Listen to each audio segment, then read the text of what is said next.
my job to do that. There was a moment I was with one of my really dear friends, and we were cleaning out the closet and picking out an outfit for him for the funeral. And it was a really triggering moment for me because there was a lot of things I discovered in our closet that I did not know existed. And it was very alarming to me to learn that there was so much happening that I had no clue. So it was a really scary moment in my life to figure that out. But it also helped me process that he was going through so much. And he was hiding so much, and there must have been a lot of shame in that. And he was wrestling with a lot inside himself, and he was trying to self-medicate and cope with all those feelings because he didn't want to put it on anyone. Because he loved everyone so much. He didn't want other people to take on his pain. But it was very alarming and scary to find those things and have never known.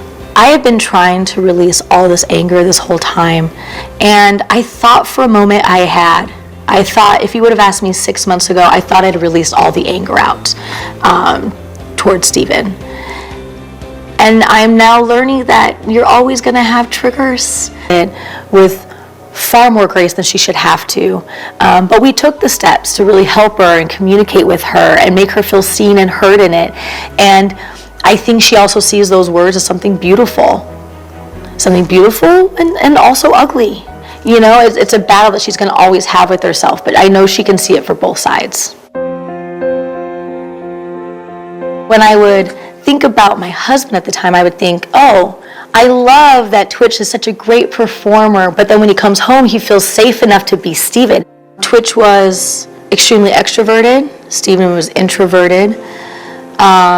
tWitch loved to be the light in everyone's lives, and then Steven liked to hide away. Those are very two different personalities that were battling each other any given day. And we would talk about that in interviews, that he very much admitted that that was going on. And I think as I was with him for so long, and that's how he's been the entire relationship, I was like, it's a beautiful thing that he can be both. But then when you start stepping away from the new fact of what's happened, I look at that, I was like, wait, what if I would have made him feel safe, or with therapy, he could have felt safe to be him all the time?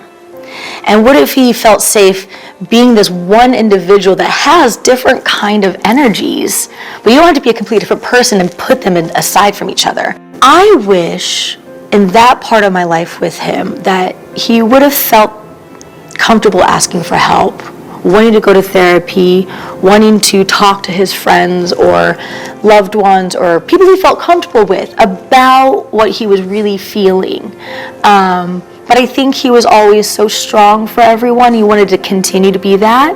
And that's what I've learned the most, is that even for myself, I've had some major lows, you know, as I'm trying to figure this out and navigate this myself, and I'm very scared to ask for help. And I'm learning how much strength it actually shows when you decide to stand up for yourself and ask for help and finally lean on someone. You know, I know for me, for the last 2 years, I felt like I wanted to get my kids through everything. I wanted to get my family through everything, and I wanted to get all my friends and all the fans and all these people that loved our family so much. I wanted to make sure I could carry them and get them through it. And then I realized, well, wait, I haven't taken a moment to also heal myself. And so it's like I'm learning that what he experienced, I want to be an example of now and show other people they can do it. I had dealt with an ex that had addiction problems, and then I realized Steven had addiction problems, and it's something that I kind of have been like, where was I involved in this? And I had to take some steps for myself to realize, like, you know, I was able to help one, and I wish I could have been that for the other, but it's also not my job to do that. There was a moment I was with one of my really dear friends, and we were cleaning out the closet, and picking out an outfit for him for the funeral. And it was a really triggering moment for me. The Ellen DeGeneres Showco-executive producer, that is a longtime DJ, who died as a result of doing the unthinkable, that was in December 2022. The dancer, and of course, who was a professional at the time, and of course, the wife has come out to comment about the events that surrounded the passing on of tWitch. And by the way, she has said that she found, you know, stuff that are unexplainable, and actually when she tried to coordinate the events, coordinate what she found. It was really very sad. And of course, amongst the stuff she found was cornucopia and a couple of other substances, including mushrooms, pills, and other substances she had to look up on the phone, that were inside, hidden in tWitch's shoe boxes, inside their closet. She said in her own words in that interview she held with people that, I was with one of my really dear friends and we were cleaning out the closet, picking out an outfit for him that was, to be used for the funeral. It was clearly and really a triggering moment for me, because there were a lot of things that I discovered in our closet that I did not know existed. It was really very alarming to me to learn that there was so much happening that I had no clue about, and it was really a very scary moment in my life.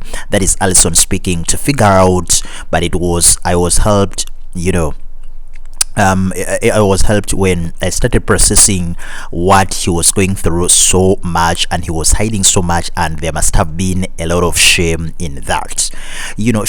In that interview, she has said a lot of things, and of course she has detailed her healing journey in a new memoir she has stated this far, that is actually going to be released on February 4th, sharing Twitch's struggles and of course the aftermath she has gone through. But of course, so many people on social media, including Twitch's family, they are coming out to attack her for sharing all these details.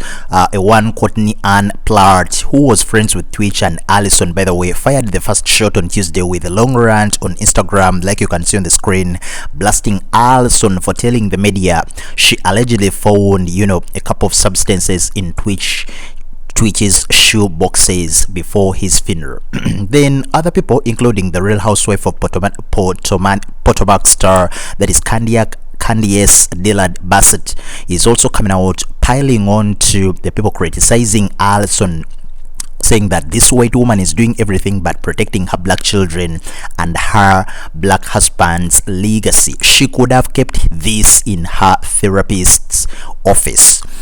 Of course, even the family have come out to attack Allison for sharing those details. Twitch's brother and cousin said that Allison is nothing but a liar, and they're also accusing her of making the family sign non-disclosure agreements to attend his funeral, claiming Twitch's own mother was also forced to swear to secrecy.